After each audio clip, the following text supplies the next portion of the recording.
अस्सलाम वालेकुम। ये हमारे मदरसा तरतील कुरान महफूजिया में इज्तिमाई क़ुरबानी का सिलसिला शुरू हुआ था। अब हिस्से आ गए हैं और लोगों तक हिस्से जा रहे हैं। लोग हिस्से अपने अपने लेके जा रहे हैं। पाइप दबेगा ना तो वहाँ से पाइप नहीं लगेगा। और ये हर साल हमारे ये सिलसिला चलता है लोगों के लिए।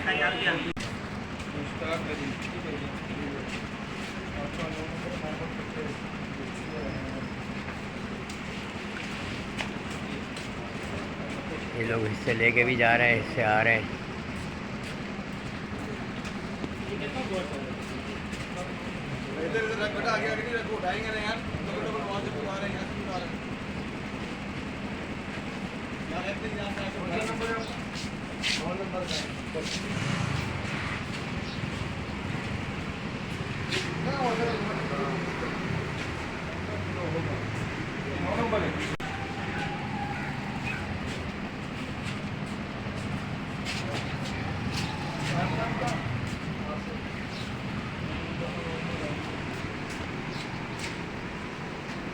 पाइप आ रहा था तुम्हारा ना यार।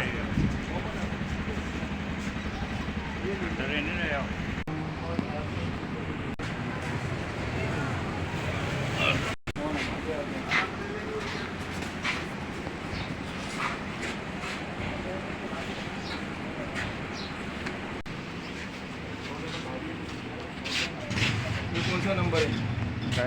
8 10 और कितने 10